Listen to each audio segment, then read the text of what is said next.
3-bedroom, 2.5 bath. Come on in, everybody. Wi-Fi. You guys are so awesome. Dude, that's not funny. You shouldn't joke about that. Who's joking? How are you, Scott? Thanks so much for coming. Oh, I wouldn't miss this for it. Okay, dude, have you ever noticed that the South Park houses make no sense? 1 second, Cartman's basement is a dungeon. Next, it's a snack bar. Kenny's house? Held together with duct tape and sadness. Let's figure this out before Randy builds another Tegridy Farm expansion. Knock, knock. Who's there? Cartman. Cartman who? Cartman, who's yelling at his mom because she bought the wrong brand of cheesy poofs again. Welcome to the Cartman residence, the loudest, sassiest house in all of South Park. This is where Eric Cartman and his mom, Leanne, live. First showing up way back in Season 1's, Cartman gets an anal probe. Yup, nothing screams home sweet home like aliens doing, well, probes. This house has seen it all.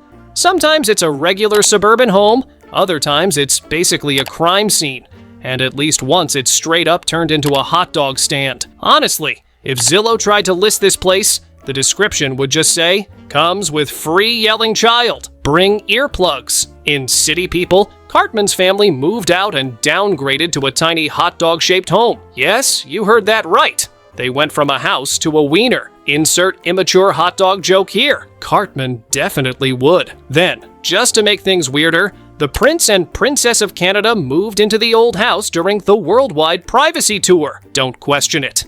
This is South Park. Weird is the default setting, but eventually, Cartman and Leon came back in Deacon Bow's hot dogs. Because honestly, where else would Cartman live? He needs a base of operations for all his evil schemes, snack hoarding, and screaming at Kyle. The house itself has become just as iconic as its owner. It's chaotic, unpredictable, and probably smells like cheesy poofs, sweat, and broken dreams. So, how does the Cartman house actually work? Short answer, it doesn't. Long answer, it's South Park, baby. Got let go from the bowling alley and all I want is a damn yeah! Well, I believe that we here at Dickenbaugh's would like to hire you in... Have you ever noticed how Cartman's house changes colors more than Kenny dyes? Yeah, first it's brown, then it's green. At this point, I'm half convinced the house just changes outfits like it's trying to keep up with the Kardashians. Back in Season 1, Cartman's place started as the brown residence, which looked like someone had painted it with a bucket of chocolate milk gone bad. Later, it turned green, probably to blend in with every other house in South Park. Seriously, it looks almost identical to the Marsh house, the Broflovsky house, and even the Testaburgers.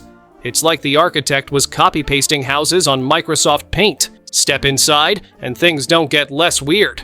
The living room walls are bright yellow, the floor is neon green, and the vibe is basically Lego vomit chic. Smack in the middle is a brown couch, aka Cartman's Throne of Doom, where he's probably yelled, "Respect my authority," at least 400 times.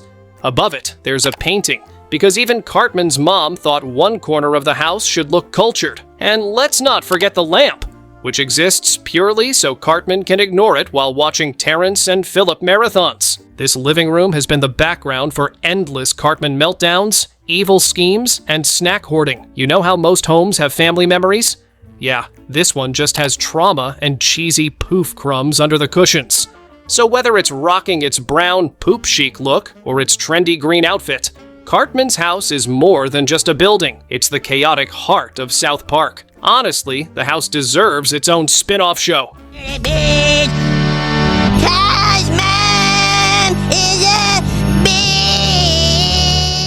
The Cartman kitchen looks innocent enough until you realize it's basically the Bermuda Triangle of food. Snacks go in, and somehow only empty wrappers come out. If you've ever wondered where all the cheesy poofs disappeared to, spoiler, it's here. There's a table with 4 chairs, which is hilarious considering only 2 people live in the house. Maybe the extra seats are for Cartman's imaginary friends, or for the ghosts of all the fast food bags that didn't survive the week. The fridge is the real star of the show. Forget milk and eggs. This thing is a monument to Cartman's diet.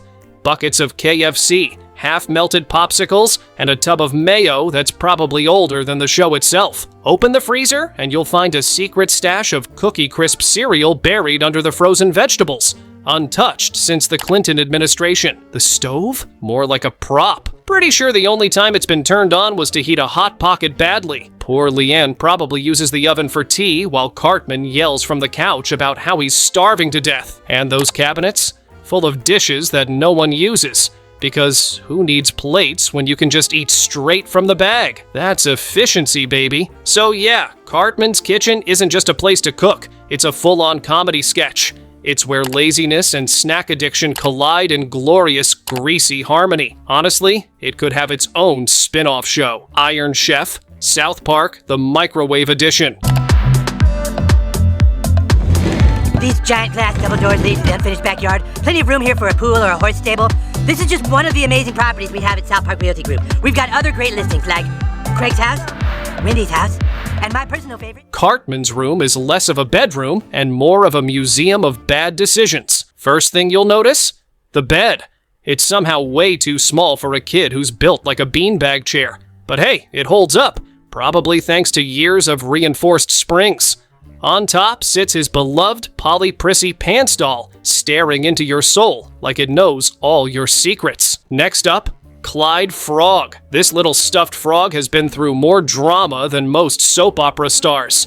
At this point, he deserves hazard pay just for existing next to Cartman's temper tantrums. The toy box? Absolute gold. It's not just toys, it's props from Cartman's wildest schemes. We're talking his superhero alter ego gear, stick of truth relics, and probably some half-eaten candy he forgot to finish. And the posters? Terrence and Philip, of course. Nothing says refined taste like fart jokes plastered on your wall. Honestly, it's the perfect aesthetic for a kid who thinks respect is earned by yelling at his mom until she buys him cheesy poofs. Oh, and let's not forget the closet. It's less storage space and more evidence locker. Old Halloween costumes, half-finished disguises, and maybe even a rogue KFC bucket hiding under some socks. Basically, Cartman's room is a chaotic shrine to his own ego. Every corner screams, "Yeah, I'm the star here," while also whispering, "Please don't check under the bed unless you want nightmares." If you could live in South Park for just one day, whose house would you want to crash at? Cartman's chaotic mansion of junk food, Stan's slightly more normal home, or Kenny's tiny but legendary shack? do you know what that could mean to our superhero franchise? That cat looks pretty old. Maybe it just died in the gutter somewhere. Welcome to the legendary Cartman residence, aka the house where cheesy poofs disappear faster than your Wi-Fi on a stormy night. If this were MTV Cribs, Cartman would start the tour by screaming, "Ma! Get me some cheesy poofs before these losers leave." Anyway, let's walk through this glorious chaos. First stop, the living room. It's got yellow walls, a neon green floor, and a brown couch that has seen more drama than daytime TV. This is where Cartman watches Terrence and Philip and shouts at anyone who dares to touch the remote. Above the couch, there's a painting that probably came from a yard sale, but Cartman will tell you it's super fancy. Next, shuffle into the kitchen. Don't expect gourmet meals here. This is basically a shrine to frozen burritos and snack cakes. The fridge has three things: cheesy poofs, leftover fried chicken, and regret. Head upstairs and peek at Leanne's bedroom. It's surprisingly normal. Neat even, because she's the only adult in the house trying to maintain some sanity. But then you move into Cartman's room and boom, you've entered chaos. Posters everywhere, toys like Clyde Frog and Polly Prissy pants, and a suspicious amount of snack wrappers under the bed. If rooms could scream, this one would yell, "Respect my authority." Down the hall is the bathroom. Nothing special, except when Cartman locks himself in there for an eternity after Taco Tuesday. Trust me, don't go in after him. Back downstairs, you'll find the basement. Creepy vibes, random junk, and that weird giant hole in the middle of the floor. Who leaves a hole like that? Cartman, of course. Finally, the garage. Mostly empty, except for the occasional sofa or secret project. Cartman's cooking up. And that's it. You survived Cartman's house tour. Now grab some cheesy poofs before he eats them all. Cartman doesn't just live in a house. He lives in the middle of a cartoon war zone disguised as a neighborhood. His greenhouse sits smack next to Kenny's place, which looks less like a house and more like a before photo on a renovation show. Kenny's home is tiny, rundown, and orange, making it the complete opposite of Cartman's two-story pad. Because they're neighbors, It's super easy for Cartman to drag Kenny into his schemes, or for Kenny to mysteriously die right down the street. Convenient, huh? Not far away is Kyle's house, the Broflovsky residence. If you know Cartman, then you know having Kyle nearby is basically his worst nightmare and favorite hobby rolled into one. Anytime Cartman wants to pick a fight or deliver a 10-minute rant about dirty hippies, Kyle's just a few blocks away. That's efficiency. And then there's Stan's house, the Marsh residence, which isn't too far either. Thanks to the short distance, the boys can all meet up in record time to plan some nonsense like fighting giant guinea pigs, forming boy bands, or saving the town from underpants gnomes. Here's the best part. All these houses look suspiciously similar. They're all that same classic South Park 2-story box design, just painted in different colors. It's like the neighborhood was built by one very lazy construction company with a bulk discount on green paint. So who lives close by? Kenny's right next door. Kyle's just down the street, and Stan's not much farther, which means trouble is always within walking distance, and Mrs. Cartman probably regrets every single time she opens the door. Yeah? Well, how come every time you talk to somebody, it's about betraying somebody else? Why don't you mind your own business? If you've ever looked closely at South Park, you've probably noticed something hilarious. All the houses look like they were designed by a 5-year-old with only 3 crayons and 1 Lego set. Seriously, if you've seen one, you've basically seen them all. Most houses in South Park are 2-story boxes.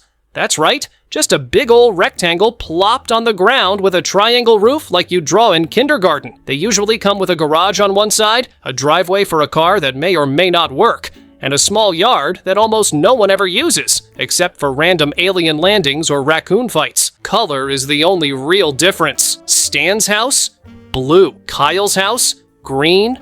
Cartman's? Green too. Just a different shade. Kenny's? Orange, but way smaller and kind of falling apart. It's like the South Park construction crew bought one design, hit copy-paste, and slapped a different paint bucket tool on each one. Boom. Instant neighborhood. Inside, the layout is just as simple. You get a living room up front, usually with a couch, a lamp, and a TV that plays Terrence and Phillip on repeat. The kitchen's in the back, always ready for an awkward dinner scene. Bedrooms are upstairs, though nobody seems to own more than like 2 sets of pajamas. And of course, the bathrooms are perfect for either brushing teeth or explosive cartoon emergencies. So really, South Park houses are less about architecture and more about convenience. They're like background characters, just there so the kids have somewhere to get grounded, yell at their parents, or plot their next bad idea. Bottom line, every South Park house is a slightly different colored box of chaos. And honestly, that's kind of perfect. Listen up, dudes and dudettes. Before you click away, smash that subscribe button. If you don't, Kenny's gonna mysteriously not make it again. And we all know how that goes. Don't risk it. Save Kenny. Subscribe. Room 2.5 bath. Come on in, everybody. Wi-Fi. You got about 2,300 square feet, and there is a finish. Today, I've got something a little more detailed for you guys.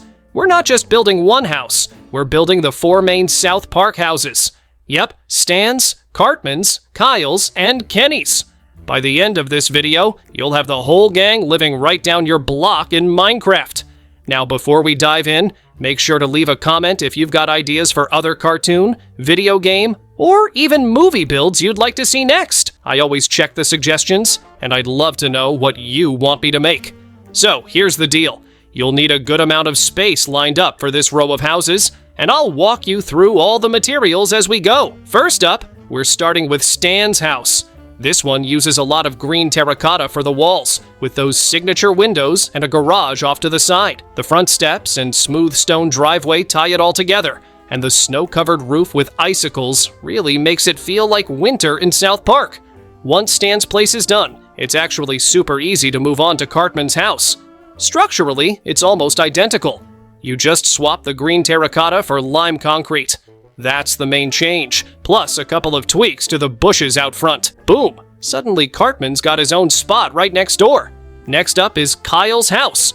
Again, we're following the same basic template, but this time we switch the wall color to light gray concrete.